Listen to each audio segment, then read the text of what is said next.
Kita mau bicara keagungan Ramadan yang ditandai 3 hal. Pertama, Ramadan dipilih oleh Allah menjadi bulan tempat di mana pertama kali diturunkan Al-Quranul Karim, kitab suci kita, imam kita, pedoman utama dalam melaksanakan berbagai kegiatan hidup. Pertama, ia berisi akidah yang tujuannya menyelamatkan manusia dari ketergantungan kepada benda, menyelamatkan manusia dari kemusyrikan, baik syirik yang jali maupun syirik yang khafi. Syirik jali itu syirik terang-terangan, nyata-nyata menyembah berhala, nyata-nyata meyakini Tuhan lebih dari satu. Kalau gitu insya Allah kita aman. Tapi ada syirik khafi, syirik yang tersembunyi, menjadikan yang selain Allah sebagai tujuan akhir dari seluruh kegiatan hidup. Itu syirik khafi. Saya sejak pakai cincin ini rezeki lancar. Cincin. Saya sejak pakai gesper ini, jangan anak gadis, nenek-nenek ngelihat saya lemes. Gesper. Ini sejak ada perkutut di rumah ini, bisnis bagus. Perkutut. Kalau komputer lebih kita kagumi dari Allah, itulah berhala kita. Kalau pangkat lebih kita utamakan dari Allah, itulah berhala kita. Kalau ilmu lebih kita kagumi daripada Allah, itulah berhala kita. Quran membebaskan manusia dari ketergantungan kepada benda, membersihkan keyakinan, meluruskan tauhid dengan konsep akidah. Lalu sisi yang kedua, syariat untuk mengatur kehidupan sesama manusia. Selama ini kalau mendengar syariat, yang terbayang oleh kita kan yang serem-serem, dan memang diopinikan sedemikian rupa. Padahal watak syariat itu pertama, al-musawat bainan nas fi takalifil ahkam. Ini watak syariat Islam. Semua manusia sama dalam berhadapan dengan hukum Allah. Semua manusia sama. Bukankah ini yang kita perjuangkan dengan tuntutan keadilan? Supaya di republik ini jangan ada warga negara kelas 1. Supaya di republik ini jangan ada yang kebal hukum. Supaya di republik ini hukum jangan seperti pisau, tajam ke bawah tapi tumpul ke atas. Syariat mengajarkan al-musawat bainan nas fi takalifil ahkam. Semua manusia sama dalam berhadapan dengan hukum Allah. Ketika mengajarkan orang beramal, Rasulullah kepada putri kesayangan beliau sendiri berkata, "I'mali ya Fatimah, i'mali fa inni la ughni anki minallahi syai'a." Fatimah, beramal kau. Fatimah sholat, Fatimah puasa, Fatimah haji. Kalau kau tidak beramal, aku ayahmu Rasulullah tidak akan sanggup membelamu di akhirat nanti. Inilah watak syariat. Tidak mentang-mentang anak kesayangan lalu ada jaminan, sudah Fat, kamu nggak sholat nggak apa-apa, nanti di akhirat ada papi. Tidak. Semua manusia sama dalam berhadapan dengan hukum. Andai kata Fatimah putri Muhammad mencuri, tidak usah orang lain, Muhammad sendiri yang akan memotong tangannya. Bukankah keadilan macam ini yang kita harapkan? Cuma sayang, selama ini banyak kita mengenal Islam seperti orang buta kenal gajah. Ada 3 orang buta dilepas ke kebun binatang, disuruh kenal gajah. Saya yakin laporannya lain-lain. Orang buta pertama bilang, "Pak, gajah tipis lebar kayak kipas." Kenapa? Dia baru pegang telinganya. Orang buta kedua ngotot, goblok itu Pak. Yang betul saya, gajah kecil panjang kayak ular. Kenapa? Yang dia pegang ekornya. Orang buta ketiga lebih marah, dua-duanya tolol Pak. Yang betul itu saya, gajah tinggi besar seperti pohon kelapa, karena yang dia pegang kakinya. Beginilah kita mengenal Islam. Seperti orang buta kenal gajah, frame of reference, kacamata pandangannya tidak total. Baru kenal kaki gajah sudah sok tahu gajah, baru kenal telinga gajah sudah sok kenal gajah. Kemana-mana pidato, saudara-saudara, gajah tipis lebar kayak kipas. Buat orang yang belum kenal gajah, dia menyesatkan. Buat orang yang sudah tahu gajah, senyum di kolom. Oh, kau baru kenal kupingnya kok. Begitulah kadang-kadang kita baca Quran, ayatnya yang keras, kesannya Islam itu sangar, Islam itu sadis, Islam itu perang. Di sisi lain ada yang adem, sejuk, lalu lahir generasi feminim. Buat saya yang terpenting semua kita perlu. Rasul mengajarkan, la takun ratban fatuksara wala yabisan fatuksara. Jangan lemah, nanti kau diinjak orang, tapi jangan keras, nanti kau dipatahkan orang. Hadirin yang saya hormati, lalu syariat juga punya at-tadrij fit tasri', tahapan dalam melaksanakan syariat. Oleh karena itu, Ramadan yang keagungannya ditandai dengan turunnya Al-Quran harus jadi momentum kembalinya kita kepada Al-Quran.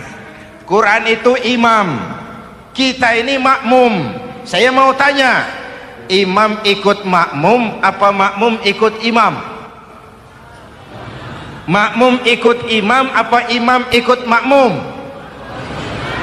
Makmum ikut imam. Kalau Quran imam dan kita makmum, kita ikut Quran, jangan Quran diminta ikut kita. Imam ruku, kita ruku, imam sujud, kita sujud, imam i'tidal, kita i'tidal. Ke barat kata Quran, ke barat kita berangkat, ke timur kata Quran, ke timur kita menuju. Halal kata Quran, ambil, haram menurut Quran, tinggalkan. Kalau dia imam dan kita adalah makmum, mari berimam kepada Al-Quranul Karim. Yang kedua, keagungan Ramadan ditandai dengan perintah melaksanakan ibadah puasa. Para ulama menyebut puasa itu ibadah sirriyah, ibadah rahasia, ibadah abstrak, tidak ada unsur sugesti. Kalau kita sholat, orang lihat. Kita sodakoh, orang tahu. Kita pergi haji, satu kampung nganter. Kita puasa, cuma kita dan Allah. Pura-pura sholat, ketahuan Pak. Pura-pura sodakoh, nggak bisa dong, apa yang disedekahin. Pura-pura haji, kemana perginya? Tapi pura-pura puasa, gampang. Keluar rumah, bibir lap yang kering, jalan lemesin dikit, ada angin miring, lemes amat puasa. Sirriyah, abstrak. Ibadah lain bisa dinilai, wah itu teman kita sodakohnya berani ya. Kok tahu kamu? Kelihatan dari jumlahnya. Itu sholatnya khusyuk ya. Kok ngerti kamu? Kelihatan dari geraknya. Tetangga sebelah itu rasa-rasanya hajinya mabrur ya. Kok ngerti kamu? Kelihatan dari tingkah lakunya setelah pulang haji. Kalau yang sebelah lagi itu haji tomat. Di Mekah tobat sampai kampung kumat. Ibadah lain kelihatan bisa dinilai, tapi puasa tidak bisa dinilai. Belum pernah saya dengar orang bilang, teman kita puasanya mantap betul ya. Kok tahu kamu? Beludah terus. Nggak ada hubungannya. Oleh karena puasa ibadah sirri, ibadah abstrak, maka yang terbentuk dari ibadah ini pertama keikhlasan. Ini sikap hidup yang paling penting. Orang lain mau puji atau tidak bukan soal, Orang lain mau dengar atau tidak bukan soal, ini urusan saya dengan Allah. Dari ibadah sirri seperti ini terbentuk keikhlasan, dan itu penting. Penyakal ikhlas.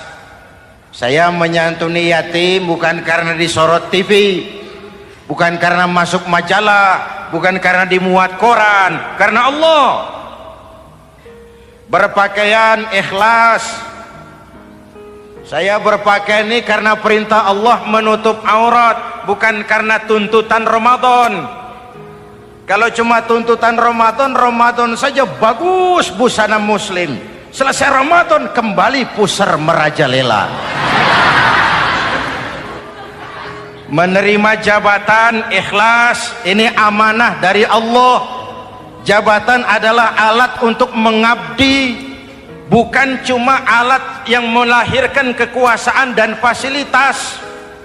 Kalau kekuasaan dianggap sebagai fasilitas dan kekuasaan, maka yang lahir tentu akhirnya maling-maling baru, yang lahir rampok-rampok baru, yang dikuras ya harta negara.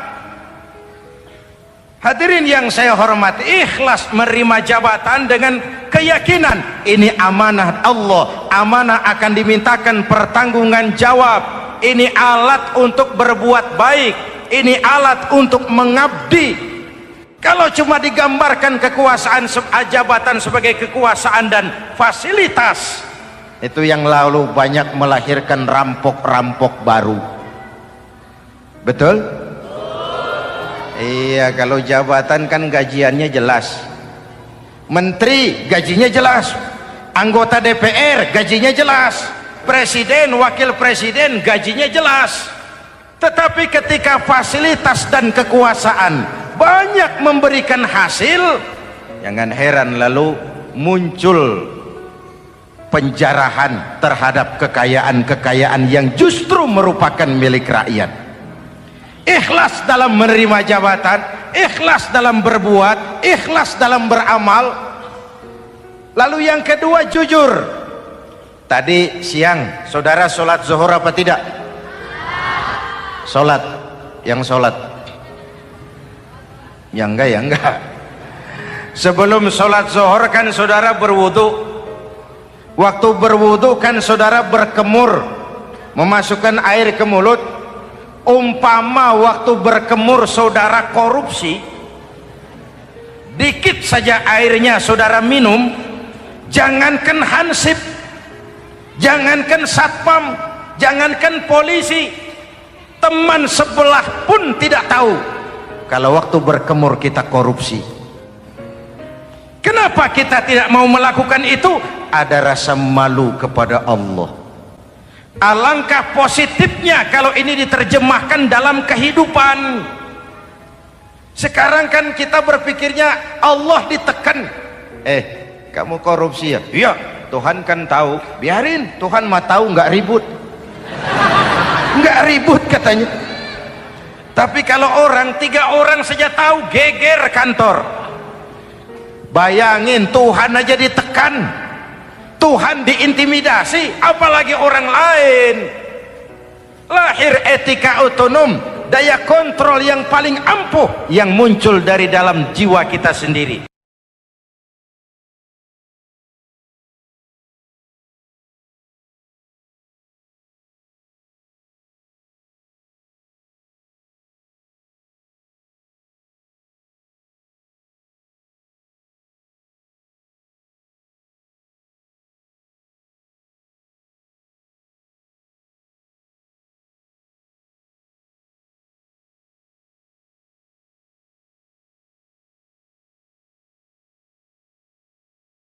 Wa in sabahu ahadun aw qatalahu falyaqul inni shaim, inni shaim. Kalau ada orang mencaci maki dia, bahkan mengajak dia berkelahi yang menurut ukuran dia mesti menang, tapi karena puasa, maaf, saya bukan gak berani sama kamu, saya sedang puasa. Kalau mau berkelahi juga ntar aja habis buka, segeran dikit berantemnya. Inni shaim, maaf saya sedang berpuasa. Itu merupakan benteng. Orang itu kan kalau lagi puasa kondisi lapar, haus, temperamen kan tinggi, sedikit tersinggung temperatur naik, sama marah gampang. Kalau waktu begitu dia bisa sabar, ketika kenyang sudah nggak ada masalah. Sabar baik dalam taat kepada Allah.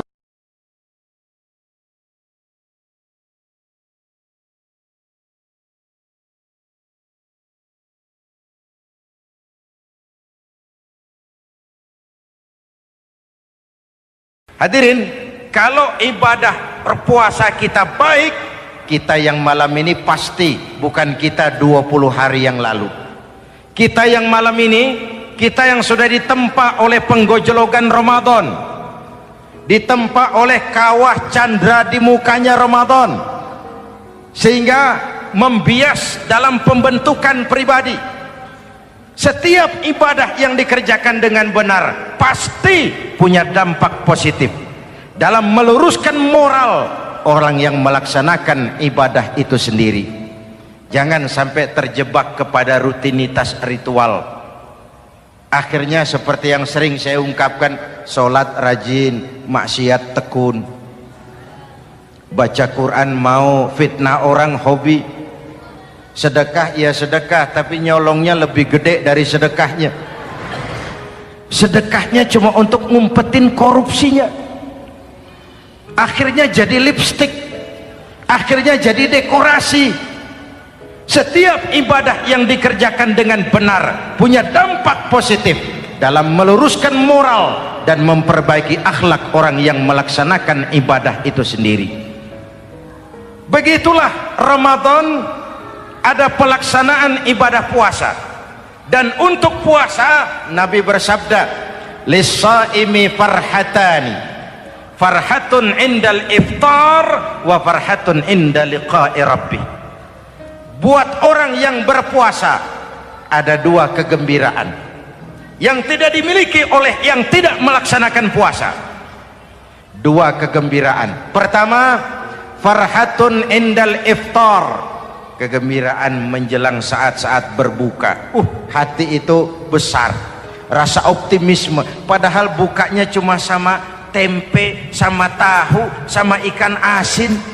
Tapi entah makin dekat maghrib hati makin berbunga, ada kebahagiaan yang tidak bisa diceritakan. Allahumma lakasumtu, ya Allah hari ini saya laksanakan perintahmu, saya lawan rasa nafsu, saya tempuh lapar, haus, saya tunaikan semua ini. Itu kegembiraan yang puasa. Yang kedua, wa farhatun inda liqa'i rabbih, kegembiraan kedua nanti di akhirat pada saat bertemu dengan Allah subhanahu wa ta'ala. Masuk surga nikmat, bertemu Allah jauh lebih nikmat. Hadirin yang saya hormati, bahkan di surga ada sebuah pintu yang khusus disiapkan bagi orang-orang yang melaksanakan puasa. Tidak bisa masuk ke pintu itu kecuali orang yang puasa. Dan pintu itu disebut pintu Rayyan, Babur Rayyan, pintu Rayyan, yang hanya boleh dimasuki orang-orang yang melaksanakan ibadah puasa. Hadirin, lalu yang berikutnya ibadah puasa ganjarannya abstrak.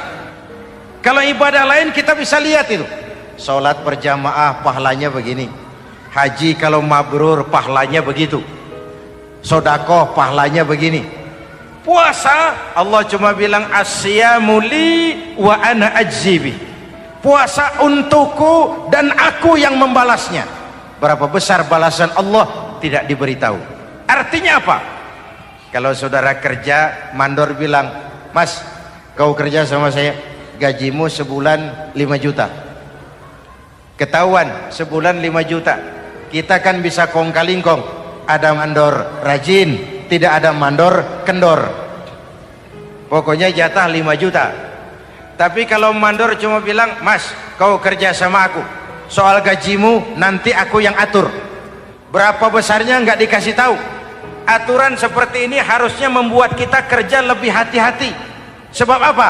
Mungkin gaji kita sama saja 5 juta kalau kerja biasa-biasa, mungkin jauh lebih besar kalau pekerjaan memuaskan. mungkin tidak digaji sama sekali kalau pekerjaan sembarangan. Tidak dijelaskannya gambaran pahala puasa menjadi sugesti untuk melaksanakan ibadah puasa ini dengan sebaik-baiknya. Hadirin yang saya cintai, yang ketiga soal keagungan Ramadan ini. Di dalam bulan Ramadan ada satu malam yang bobotnya khairun min alfi syahrin. Satu malam tapi lebih baik daripada 1000 bulan, yang kita kenal dengan malam Qadar atau Lailatul Qadar. Sementara itu adanya pada sepertiga yang akhir dari bulan Ramadan, terutama di malam-malam ganjil. Di negeri kita lihat terjadi pergeseran nilai. Awal-awal Ramadan, minggu pertama pasar sepi, masjid ramai, full house, meledak. Betul? Padahal Rasul memberikan contoh, kalau sudah masuk sepertiga yang akhir Ramadan, beliau sing-singkan lengan baju, hamparkan sajadah, lebih banyak di masjid daripada di rumah. Itu baginda Rasul. Sing-singkan lengan baju, hamparkan sajadah, lebih banyak di masjid daripada di rumah. Hadirin yang saya hormati, di situ makna meraih kemenangan. Karena itu lebaran lain dengan Idul Fitri. Lebaran siapa saja boleh ikutan, tapi Idul Fitri milik orang yang melaksanakan ibadah Ramadan dengan baik. Nah, saya kembali kepada Lailatul Qadar. Semua kita, kecil atau besar, sengaja atau tidak, khilaf atau terpaksa, pasti punya yang namanya dosa. Di sini semua yang hadir nih, include saya, apa ada yang tidak punya dosa? Ayo, jujur. Apa ada di antara kita di sini yang nggak punya salah? Apa ada yang nggak punya dosa? Setiap kita, kecil, besar, sedikit, banyak, terlupa, terpaksa, pasti punya salah. Sekarang kalau mau hitung dagang, kita diberi umur 65, 40 tahun penuh dosa, lalu taubat 25 tahun. Menurut neraca hukum dagang belum seimbang. Dosa 40 tahun ditebus taubat 25 tahun. Menurut neraca hukum dagang. Untung Allah tidak dagang-dagangan kepada kita. Di Ramadan ini Allah ngobrol pahala. Di Ramadan ini Allah membuka pintu rahmah yang seluas-luasnya. Sampai-sampai ada hadis qudsi, "Lau amiltumul khataya hatta mala'atis sama thumma nadimtum fataballahu alaikum."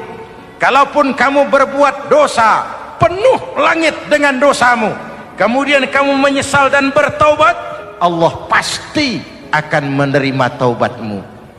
Hadirin yang saya hormati, inilah momentum Ramadan, saat dimana kita melakukan pemutihan diri.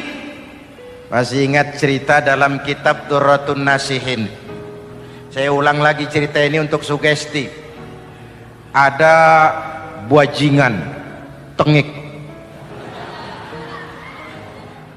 pernah membunuh 99 orang. Satu saat hidayah datang kepadanya, terniat ingin bertaubat. Dicarinya seorang ustadz, ketemu ustadz kepala ngajar. Ustadz, ya, apa? Saya mau taubat, diterima apa tidak taubat saya? Emangnya dosa kamu apa? Saya pernah membunuh 99 orang, Ustadz. Ustadznya melotot. Wih, banyak amat. Nggak segampang itu nyawa hak prerogatif Allah. Cuma Allah yang berhak ngambil. Membunuh tanpa alasan yang benar, dosa besar. Dosamu kelewat banyak, Mas. Nggak bisa. Dia vonis lebih dulu kayak surga milik bapak moyangnya. Ini preman kita pikir ini ustadz saya niat baik-baik kok ngomong yang nggak enak. Nah, daripada 99 tanggung. Saya lempengin aja nih urusan dah. Dibabat lagi Ustadz, tamat, selesai, pas, cepet. Niat taubatnya masih terus, dia mengembara sampai ketemu seorang ustadz yang bijak. Waalaikumsalam Ustadz. Assalam. Ada apa? Ustadz, saya mau taubat, diterima apa enggak sih? Oh, sebelum mentari terbit dari sebelah barat, sebelum nafasmu sampai di tenggorokan, Allah akan menerima taubatmu. Boleh jadi dosamu besar, tapi ampunan Allah lebih besar dari dosamu. Begitu Ustaz. Iya. Cuman ngomong-ngomong, dosamu apa sih? Ustaz, saya sih tadinya cuma bunuh 99 orang. Terus ada Ustaz ngomongnya nggak enak, jadi saya cukupin 100. Oh, taubatmu diterima asal benar-benar. Cuma begini saja, kampungmu kampung brengsek tuh, lingkunganmu nggak sehat. Kalau kau pulang ke sana lagi, niat taubatmu bisa lentur dan luntur. Kamu pindah saja, hijrah ke kampung lain yang lebih baik. Baik Ustadz, terima kasih. Wah, ngepak koper, pindah. Belum sampai ke kampung yang dituju, ajal datang merenggut nyawa. Ketika ruh keluar dari jasad, ini malaikat rahmah dengan malaikat azab rebutan. Kata malaikat rahmah, ini jatah saya, orang ini sudah taubat, tempatnya di surga. Kata malaikat azab, nanti dulu, taubat si taubat, 100 bagaimana urusannya? Bertengkar. Akhirnya Allah mengutus malaikat Jibril, kau adili. Kata Jibril, ukur sajalah mana yang lebih dekat, kampung yang dituju atau kampung yang ditinggalkan. Ketika diukur, kampung yang dituju lebih dekat dari kampung yang ditinggalkan. Kata Jibril, dia jatah malaikat rahmah, taubatnya diterima Allah. Nah, kalau mendengar riwayat seperti ini, jangan diartikan bahwa untuk taubat mesti membunuh 100 orang. Ini harus diartikan bagaimanapun besar dosa dan kesalahan yang kita lakukan, jangan putus asa dari rahmat Allah. Sebaliknya, bagaimanapun banyak kebaikan yang kita kerjakan, jangan puas hati dan sombong diri. Kita belum tahu akhir perjalanan hidup ini. Kita hanya berbuat dan berbuat. Kepastian itu haknya Allah. Ada yang masuk neraka karena menyiksa kucing, ada yang masuk surga walaupun sudah membunuh 100 orang. Bahkan kalau nanti saudara di surga ketemu orang-orang soleh, saudara nggak usah kaget, itu memang tempatnya di surga. Saudara akan kaget nanti kalau di surga ketemu pelacur. Pelacur masuk surga. Penasaran, saudara samperin, Mbak Yu. Ya Mas, sampean ada di sini, apa Allah nggak salah wesel ini? Iya Mas, saya ini ada di surga sini. Padahal waktu di dunia dulu saya ini siapa Mas tahu kan? Mas juga langganan kan waktu itu.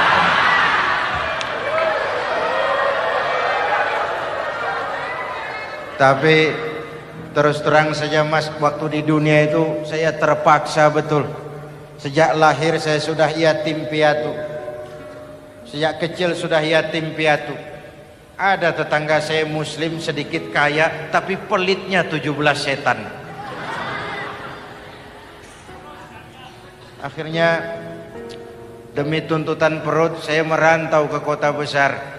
Ada yang nolong, katanya kerjanya ringan, uangnya lumayan. Apa? Ya itu.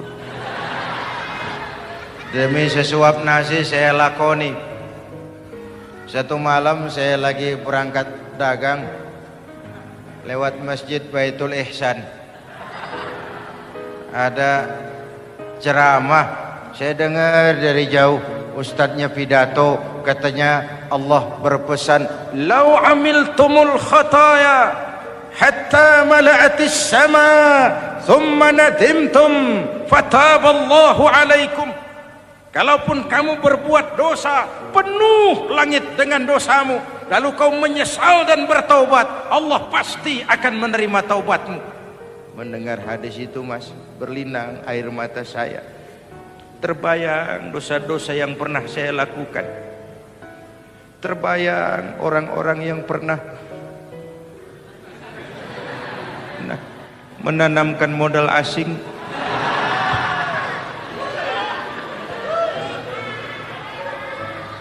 Dikala itu hidayah datang, saya niat taubat pulang kampung, Mas, mudik. Lagi ngepak koper mau mudik, tamu datang, saya bilang mulai malam ini saya berhenti dagang. Taubat saya sebenar-benarnya, taubat saya diterima Allah, walaupun mampir dulu, transit dulu di tempat lain, akhirnya saya sampai juga ke sini. Inilah Ramadan. Orang baik bukan orang yang tidak pernah salah, karena tidak ada orang yang tidak pernah salah. Orang baik kalau dia berbuat salah, dia segera sadar, dijadikannya sebagai pelajaran untuk tidak diulanginya lagi di masa yang akan datang. Maka Nabi berpesan, "Tuba liman syaghalahu aibuhu an uyubin nas." Beruntung benar orang yang kekurangan dirinya menyebabkan dia sibuk sampai tidak sempat mencari-cari kekurangan orang lain. Tapi celaka benar orang yang terlalu sibuk mencari-cari kekurangan orang lain sampai lupa dengan kekurangan dirinya sendiri. Hadirin, karena itu menurut Al-Imamul Ghazali, Lailatul Qadar itu malam istimewa. Adanya pada sepertiga yang akhir di malam-malam ganjil, 21, 23, 25, 27, 29. Tetapi yang ingin mendapatkan Lailatul Qadar harus berjaga-jaga sejak awal Ramadan. Nggak bisa pakai ilmu ngancem. Wah, ini 21 malam nih, nggak keluar-keluar dari masjid. 22 libur, 23 absen lagi. Nggak bisa seperti itu. Ingin mendapatkan Lailatul Qadar harus berjaga-jaga sejak awal Ramadan. 1000 bulan kira-kira 83 tahun. Rata-rata umur orang sekarang kita ini jarang yang sampai 83. Jarang. Kalau menyontoh Rasul, jatah kita 63. 63. Hadirin yang saya hormati, sehingga dikatakan itulah fasilitas yang diberikan Allah kepada umat Muhammad ini. Walaupun umurnya relatif pendek, tapi amaliyahnya tidak kalah dengan umat zaman dulu. Benar, Nabi Nuh umurnya 950 tahun. Ibadah umatnya berarti panjang, tetapi mereka tidak ada Lailatul Qadarnya. Benar, Nabi Adam umurnya panjang, 2000 tahun, umatnya rata-rata sekian,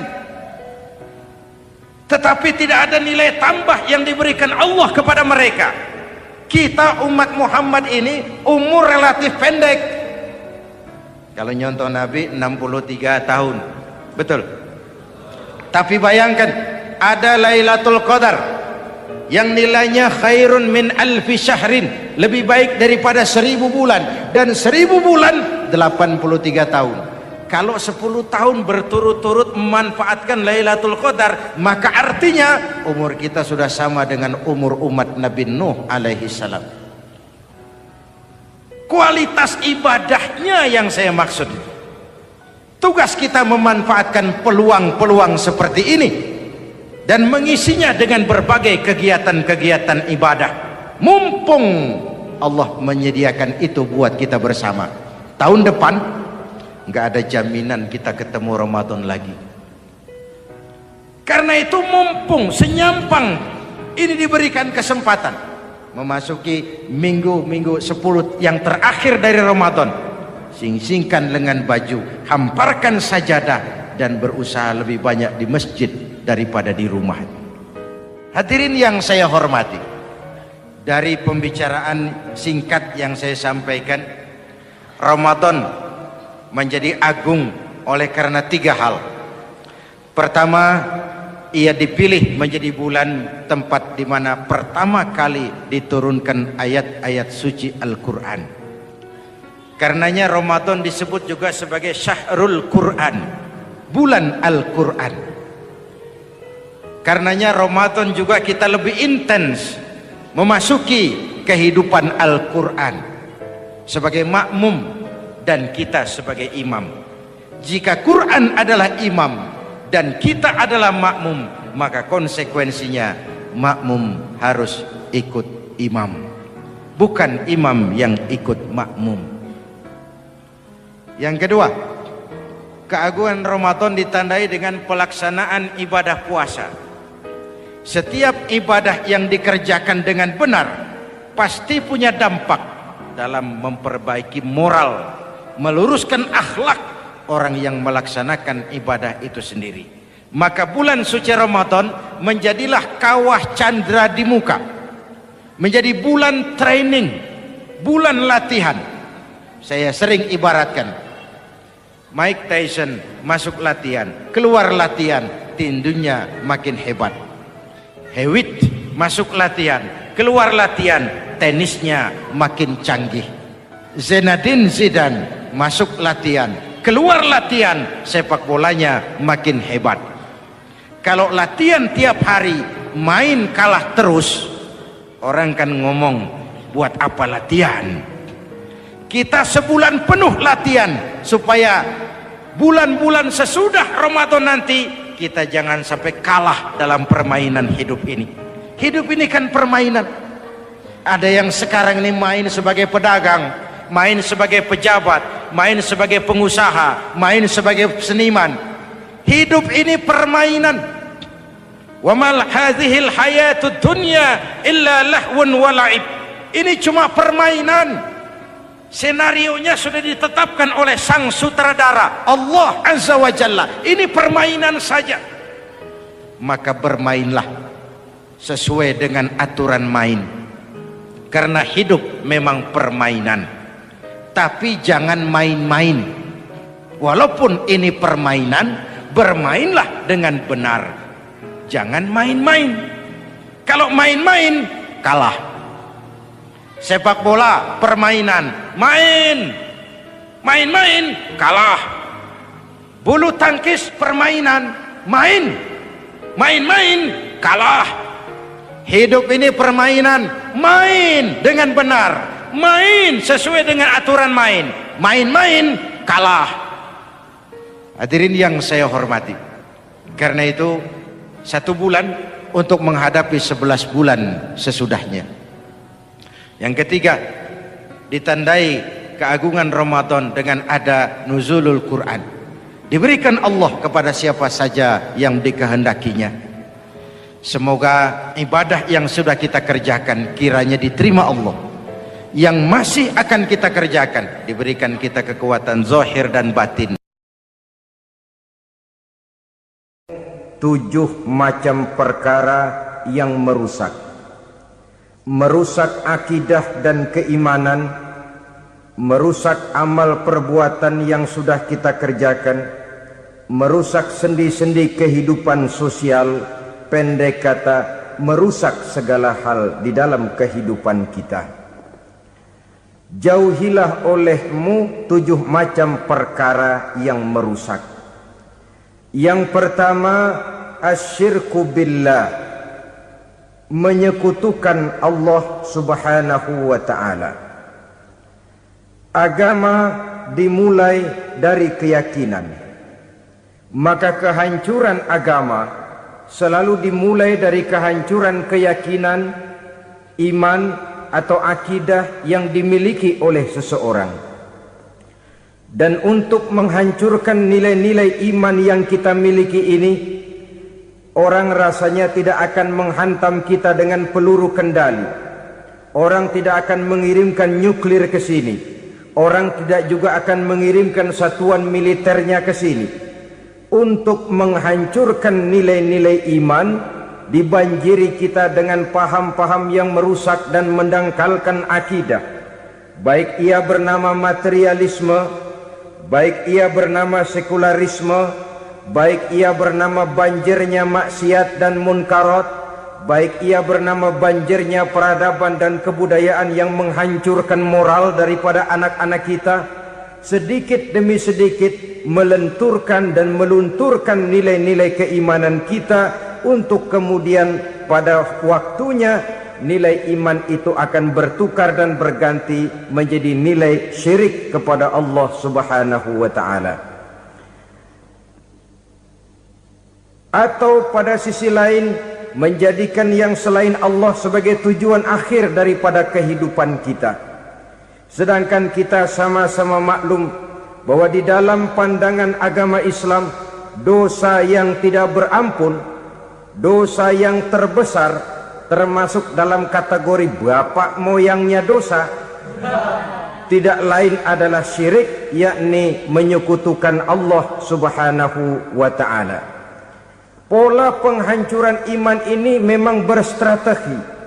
Ditawarkan kita kepada paham materialisme, paham kebendaan, di mana otak menempati urutan sebagai ranking pertama, Tuhan jatuh pada urutan kedua. Lalu menyusul kepada paham sekularisme, Allah dipisahkan dari seluruh kegiatan hidup ini, untuk pada gilirannya menjadikan yang selain Allah sebagai tujuan akhir daripada seluruh kegiatan hidup kita. Oleh karenanya, kewajiban menjaga nilai-nilai iman ini merupakan kewajiban yang mulia tetapi berat, tidak hanya untuk kita, tetapi juga bagaimana mewariskannya kepada anak-anak kita, generasi yang akan datang. Orang-orang tua bijaksana yang diceritakan di dalam Al-Quran, kalau sudah berpikir tentang anak-anaknya, pertanyaan yang paling mereka risaukan ialah, ma ta'buduna min ba'di. Anakku, kalau pada satu saat aku, ayahmu sudah tidak ada lagi di dunia ini, meninggalkan kamu semua, ma ta'buduna min ba'di, apa yang akan kamu sembah nak? Jikalau sekarang ayahmu masih mau ke masjid, masih mau melakukan rukuk dan sujud, masih beribadah menyembah Allah Subhanahu wa ta'ala, kalau orang tuamu sudah tidak ada, ma ta'buduna min ba'di, masihkah engkau mau datang ke masjid? Masihkah engkau mau rukuk dan sujud? Masihkah engkau mau menyembah Allah Subhanahu wa ta'ala? Pertanyaan ini yang dipikirkan oleh Nabi Yakub kepada putra-putranya. Pertanyaan ini yang diteruskan oleh Nabi Ibrahim kepada anak-anaknya. Pertanyaan ini yang diwariskan oleh generasi ulama salafus saleh kepada para generasi berikutnya. Bagaimana kita generasi sekarang? Kita orang-orang tua sekarang bukan berfikir ma ta'buduna min ba'di, malah yang kita fikirkan ma ta'kuluna min ba'di. Kalau bapak tidak ada nanti kamu makan apa nak? Perkara kamu nyembah apa, urusan nomor 18. Yang penting kamu nanti hidup bisa makan nak. Maka kita sibuk mewariskan harta kepada anak-anak kita. Kita sibuk mewariskan kebun dan tanah kepada anak-anak kita. Kita sibuk mewariskan pabrik kepada anak-anak kita, sementara kita lupa mewariskan intan yang paling mahal, mewariskan mutiara yang paling berharga, yaitu nilai iman kepada Allah Subhanahu wa ta'ala. Alangkah baiknya apabila warisan harta, warisan tanah dan kebun, warisan rumah dan pabrik didasari lebih dahulu dengan mewariskan nilai iman kepada Allah Subhanahu wa ta'ala. Sebagai orang-orang tua, kita boleh bersedih kalau anak kita tidak mengerti komputer. Kita boleh bersedih kalau anak kita tidak mengerti matematika. Kita boleh bersedih kalau anak kita tidak mengerti bahasa Inggris.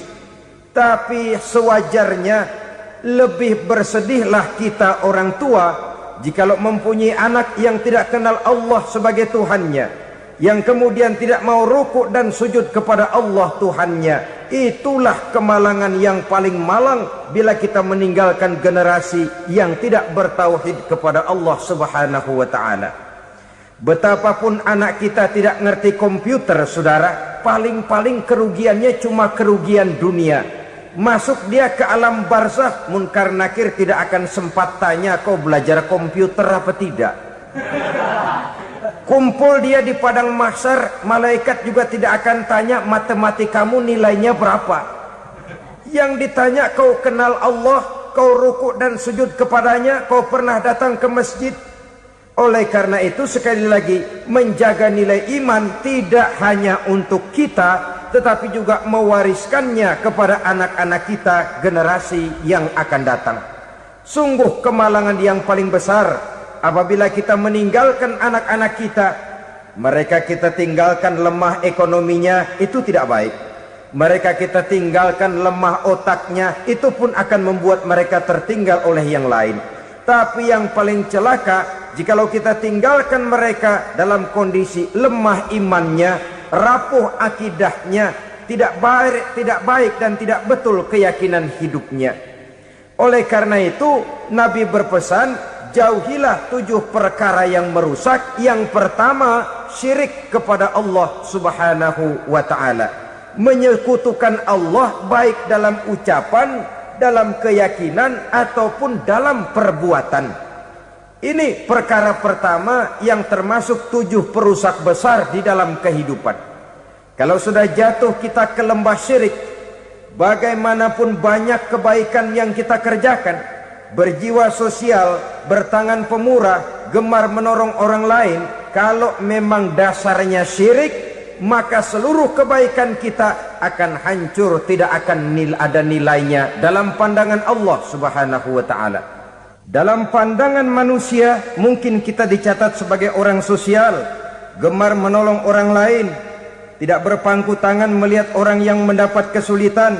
Tapi oleh karena dasarnya syirik, dasarnya tidak mentauhidkan Allah, maka seluruh nilai kebaikan yang kita kerjakan tidak akan ada nilainya dalam pandangan Allah Subhanahu wa ta'ala. Maka jagalah iman kita, jangan sampai dihinggapi penyakit syirik yang bagaimana kecilnya sekalipun. Sekali lagi, baik syirik dalam bentuk ucapan, syirik dalam bentuk keyakinan, sampai kepada syirik dalam bentuk perbuatan, kita berhindar kepada sifat-sifat yang sedemikian itu. Karena apa? Dalam satu ayat Quran Allah Subhanahu wa ta'ala menjelaskan, innallaha la yaghfiru ayyushraka bih wa yaghfiru ma duna dzalika liman yasha. Allah tidak akan memberi ampun kepada orang-orang yang menyekutukannya, tapi Allah masih mau memberikan ampun kepada dosa-dosa yang selain itu bagi orang-orang yang dikehendakinya. Dosa selain syirik, apabila kita bertaubat, Allah masih mau mengampuni. Tapi kalau sudah jatuh ke tempat syirik, itu sudah dosa yang tidak berampun. Taubatnya tidak lain melepas syirik, kembali kepada tauhid, berkeyakinan bahwa hanya ada Allah Subhanahu wa ta'ala, Tuhan satu-satunya, yang lam yalid walam yulad walam yakul lahu kufuwan ahad. Tidak beranak, tidak pula diperanakkan, dan tidak satupun yang dapat menyerupai Tuhan Allah Subhanahu wa ta'ala. Saudara-saudara kaum muslimin rahimakumullah, bahwa kita di zaman sekarang memang tidak menyembah berhala, ya. Bahwa kita tidak berterang-terangan mengatakan Tuhan lebih dari satu, memang. Bahwa kita tidak berkeyakinan Tuhan itu punya anak atau diperanakkan, tentu. Tapi dalam perbuatan dan i'tiqad, kita kadang-kadang jatuh tanpa kita sadari ke tempat yang bernama syirik ini. Oleh karenanya, di zaman di mana teknologi makin canggih, di mana kemajuan pembangunan makin menjangkau berbagai aspek kehidupan, diperlukan keseimbangan antara kemajuan fisik material dengan kemajuan mental spiritual. Apabila tidak ada keseimbangan, yang terwujud tentulah kepincangan, yang diawali dengan pincangnya cara kita berpikir, sehingga pada akhirnya akan mengarah kepada pincangnya cara kita berbuat dan bertindak di dalam kehidupan kita. Oleh karena itu, Nabi berpesan, jauhilah sifat syirik, karena syirik merupakan dosa yang teramat besar. Ini sifat merusak yang pertama. Yang kedua, kata Nabi, wasihra, jauhilah sihir. Sihir ini juga termasuk perkara yang merusak kehidupan. Kita semua sama-sama maklum bahwa sihir sebenarnya bukan persoalan baru. Sejak sebelum datang Islam, sihir itu sudah ada. Di zaman Yunani kuno, sihir ada. Di zaman Mesir kuno, di zaman Cina kuno, dan yang lain-lain yang serba kuno, sihir itu sudah ada. Bahkan para nabi pun, para rasul yang diutus oleh Allah Subhanahu wa ta'ala, senantiasa berhadapan dengan ahli-ahli sihir untuk menguji kebenaran dari misi yang mereka bawa. Sihir adalah perbuatan di luar kebiasaan yang bisa dikerjakan oleh ahlinya dengan bantuan jin atau setan. Hukum mempelajari sihir adalah haram, mengamalkannya lebih haram lagi. Sebab itu saudara-saudara, sihir merupakan perbuatan merusak yang harus kita jauhi. Ciri-ciri daripada perbuatan sihir, pertama, ia mengandung tipuan, bayangan khayal. Di zaman Nabi Musa misalnya, orang melihat tambang-tambang itu seperti ular. Nabi Musa melayangkan tongkatnya menjadi ular-ular besar yang memakan ular-ular kecil ciptaan tukang-tukang sihir Fir'aun tadi. Lalu sihir bisa terjadi dengan bantuan jin kafir atau setan. Kemudian ciri yang ketiga, sifatnya halus dan tersembunyi.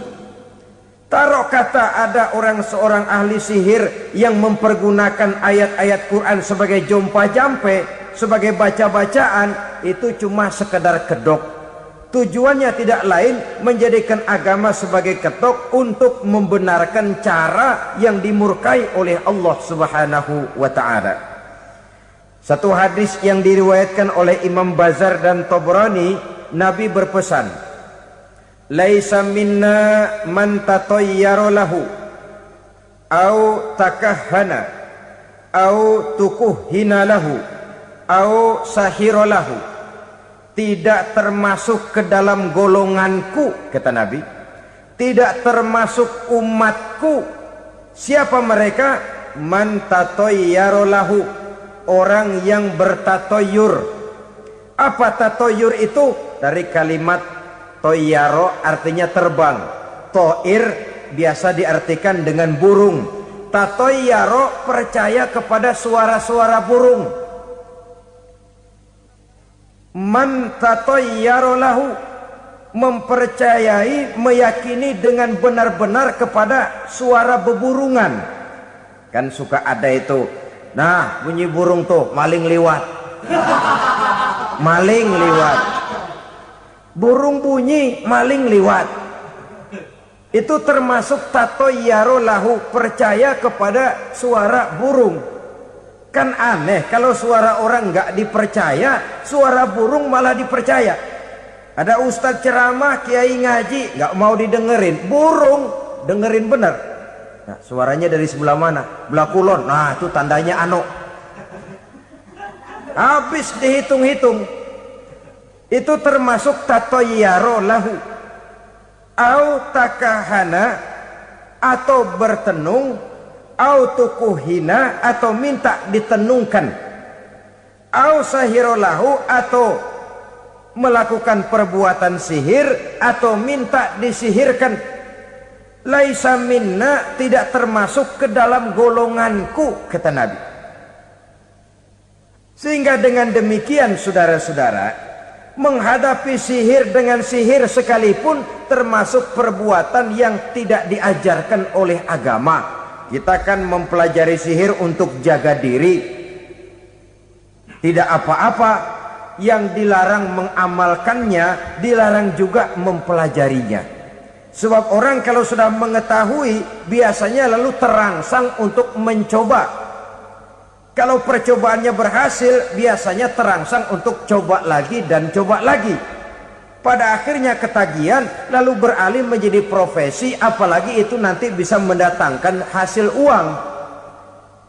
Saudara-saudara kaum muslimin rahimakumullah, kita manusia makhluk nyata, kita hidup di alam nyata, terikat oleh sunnatullah, causality. Oleh karenanya bagi kita keyakinan yang penuh, keikhlasan di dalam bertuhankan Allah, penyerahan diri sepenuhnya hanya kepadanya, itu sudah merupakan obat penangkal yang sangat ampuh agar kita tidak terkena penyakit-penyakit yang dibuat oleh setan dan para pembantunya.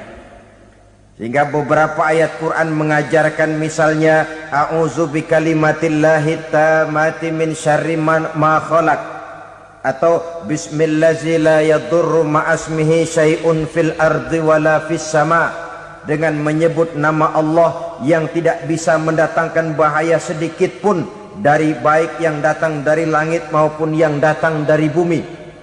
Jiwa yang kosong dari keyakinan yang penuh kepada Allah, jiwa yang penuh was-was dan ragu-ragu, itu yang mudah terserang oleh penyakit-penyakit yang dikerjakan oleh para tukang-tukang sihir, yaitu oleh setan dan seluruh para pembantunya. Kemudian hadis kedua yang diriwayatkan oleh Imam Ibnu Hibban, Nabi bersabda, la yadkhulul jannata mudminu khamrin wala mu'minu bisihrin wala qati'u rahmin. Tidak masuk surga. Ini Nabi yang bilang, tidak masuk surga. Siapa itu?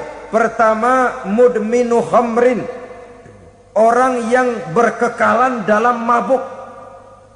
Selalu mudminun itu sudah menjadi perbuatan rutinnya, tidak kapok-kapoknya, teler seumur hidup. Mudminu khamrin, tidak masuk surga orang yang selalu bermabuk-mabukan. Yang kedua, wala mu'minu bisihrin, orang mukmin tapi main sihir. Ini juga oleh Nabi diperingatkan, tidak akan masuk surga orang mukmin tapi suka main sihir. Wala qati'u rahmin, dan tidak juga orang yang memutuskan silaturahmi.